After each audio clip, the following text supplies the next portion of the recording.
Messieurs, dames, le bonjour. J'espère que vous êtes en forme. Préparez-vous à embarquer dans la machine à remonter le temps, car nous allons repartir dans les années 70, 70s. On est le 31 décembre 2017, fin d'année civile. Je voulais terminer l'année par une vidéo un peu originale. Je me suis creusé les méninges, c'était pas facile. Voilà, il y a plein de sujets qui me bottaient. Et comme cette année, c'était la naissance de Robot des Bois Chronicles, et je suis rentré dans une nouvelle décennie, j'ai pas envie de le dire. Trop dur. J'ai décidé de me faire des films que je n'ai pas vus de mon année de naissance. Donc on va repartir il y a 40 ans, en 1977. Et d'où la DeLorean. Je suis un fan absolu des années 70, au niveau musique, au niveau cinématographique. C'était une époque de ouf, révolutionnaire, qui a changé pas mal de choses à la face du monde. Et en fait, il y a pas mal de films que j'ai pas vus encore. Ce n'est pas une course. L'important, c'est qu'on se rend compte et qu'on puisse les voir un jour. Ou pas, c'est pas grave. Pas de pression. Lors de l'année qui m'a vu naître, j'en ai sélectionné que 3.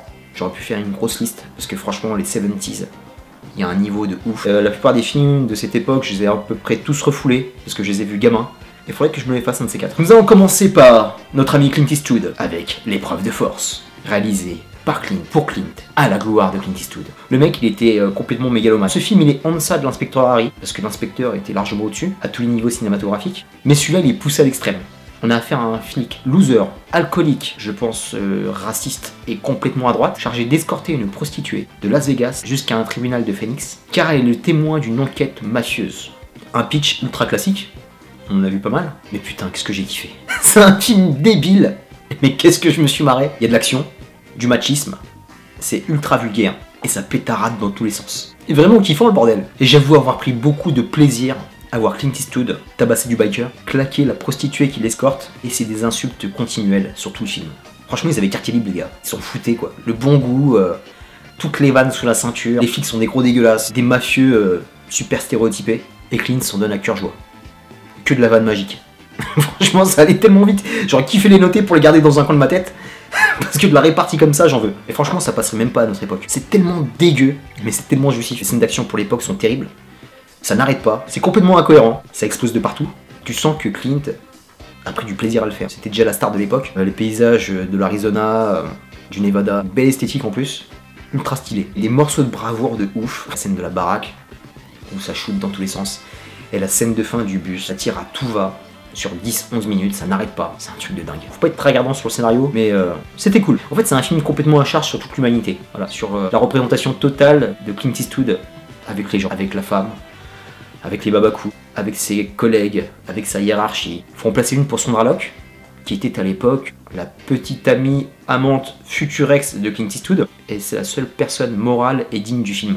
C'est vraiment la pure femme des 70s, plastique magnifique. Deuxième de ma liste, c'est Le Convoi de la peur de William Friedkin. C'est ce monsieur qui a fait French Connection, L'Exorciste, plus récemment Killer Joe. C'est un mec qui est complètement fou. J'imagine même pas c'est quoi de bosser avec ce genre de type. Il a souvent fait des films sur l'obsession, et ça se ressent à travers son process de tournage. C'est pareil sur Le Convoi de la peur, c'est le remake du film de Clouseau avec Yves Montand. Je l'ai vu quand j'étais petit, c'était un film, c'est un film que j'ai vu en noir et blanc, je sais même pas s'il y a une copie de couleur. Et là c'est le remake, la version originale m'avait beaucoup plu. Alors ce remake, il est complètement dingue. Tu sors de ce film complètement éprouvé. C'est un film qui est fait avec de la folie, de la fureur, de la colère. Ça se dégage quand tu regardes le film, et fait avec les moyens de l'époque. C'est un tournage qui a été galère. Friedkin, comme d'autres réalisateurs à l'époque sur Hollywood, avait franchement les coups des franches pour faire à peu près ce qu'il voulait. Les mecs étaient libres, il n'y avait pas encore cette saleté de director cut qui inhibait complètement les réalisateurs. Les mecs pouvaient se lâcher sur la pellicule. Et Friedkin, on lui faisait confiance, mais par rapport à ce film, il avait un budget moyen. Il voulait tellement tourner dans des conditions naturelles en Amérique du Sud que son tournage est complètement parti en couille avec pas mal d'intempéries. Ils ont une galère sous galère, ce qui fait que le film, il a eu des rallonges de budget.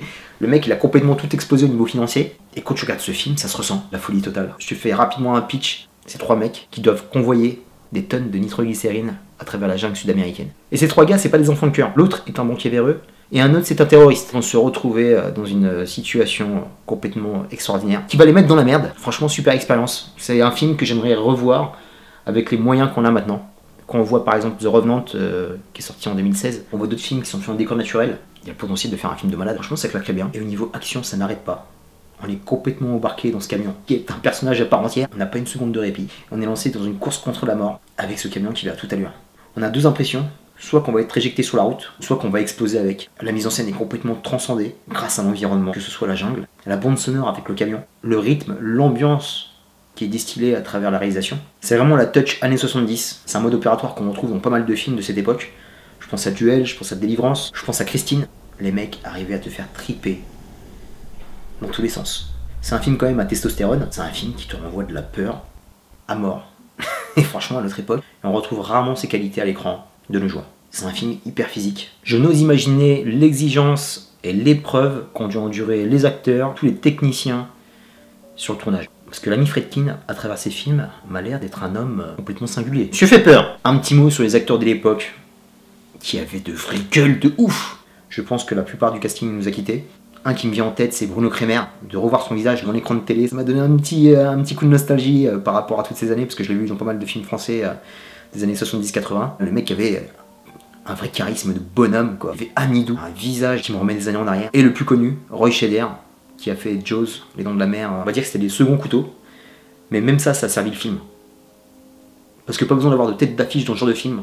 La star du film, c'est l'ambiance, c'est ce camion, c'est tous les tenants et les aboutissants. Tu es là pour subir, et c'est pas la star qui va sauver la mise. On voit de la peur, c'est de la bombe atomique. Un super film qui a fait date. Que ce soit l'original, que ce soit le remake, je te conseille les deux.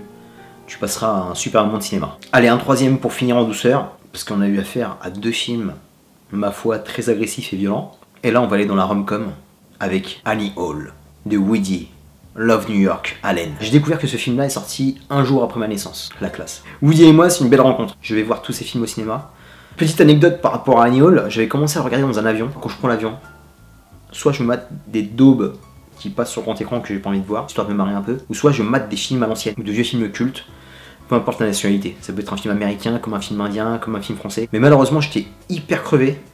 Et je me suis endormi. C'est pas que le film était nul, c'est que je commençais à être jet largué, c'était un long vol. Et chaos. C'est en fait en regardant que je me suis rappelé que j'avais commencé à voir ce film. Et j'ai complètement zappé. J'ai enfin pu le finir. Et ce film est un indispensable de Woody Allen.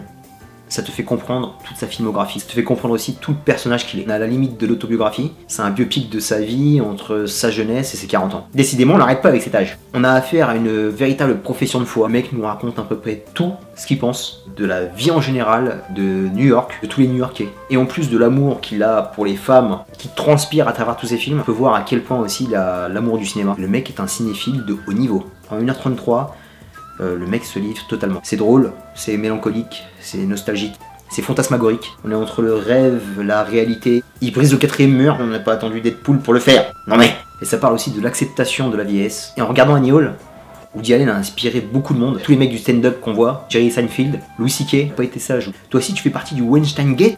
Comment tu peux nous laisser? T'as même pas eu le temps de shooter la dernière saison de Louis. Je suis dégoûté mec. Et idem au niveau de toutes les love stories new-yorkaises. Quand je vois le très bon 500 jours ensemble, c'est super calqué sur Annie Hall par exemple. Et quand je vois aussi tous les films un peu... comment je peux les qualifier? Un peu romancés, hipster, comme le très bon Her avec Joaquin Phoenix, et bien d'autres qui sont sortis derrière. Ce mec a été l'inspiration de tout ce cinéma. Un mec avec un physique pas évident et qui se sert de l'humour comme mécanisme de défense. Il y a aussi quand même pas mal de violence dans les propos, c'est hyper cynique. Je ne peux que le respecter parce que c'est totalement honnête. Woody Allen ne nous a jamais menti sur ce qu'il était. Ce mec est un véritable connard et nous le dit à l'écran à travers ses propres rôles.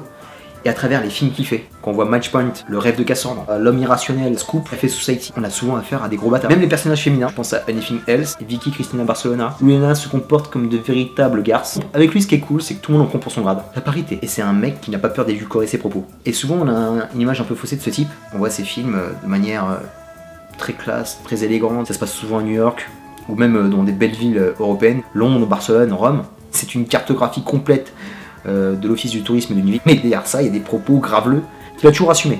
Donc Woody, je te respecte. Je pense qu'on peut placer Annie Hall au rang de culte, avec ce New York des années 70, avec les 70s qui commencent à toucher à leur fin. Une sublime Diane Keaton, et même le petit parallèle qu'il fait avec Los Angeles, où le mec se lâche. Je pense que Woody Allen déteste Los Angeles et que lâche des gros tacles, les deux pieds décollés du sol. C'était une belle découverte d'un des films que j'avais pas vu de lui. Et une très belle expérience. I love New York. Pour conclure cette vidéo que je voulais symbolique, pour boucler cette fin d'année 2017, 1977-2017, la boucle est bouclée. J'ai vu le jour en 77. Aujourd'hui mec. Oh non, j'ai pas envie de dire mon âge. En refaisant un tour dans le cinéma des années 70, il y a quelques films que j'ai pas vus, que j'ai envie de voir. Et peut-être que j'y reviendrai sur des vidéos. Peut-être avec un top 70s ou quelques films à conseiller. C'est un cinéma qui a été hyper inspirant pour le cinéma d'aujourd'hui. Si tu veux comprendre le cinéma, il faut que tu passes par cette case. Terminus pour cette année sur YouTube. Putain, ça fait un an que je suis sur YouTube, mec. J'ai d'y penser.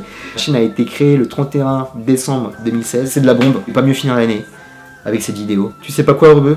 C'est vraiment con de vieillir. Ça va, vie? Terminus, titre provisoire pour les films que je n'ai pas vus en 1977. Je te dis à très bientôt pour d'autres vidéos. On va entamer 2018 avec pas mal de nouveautés. J'espère que tu seras présent et fidèle. Parce que j'ai besoin de toi. Je te fais d'énormes bisous. Profite. Carpe diem. 70s.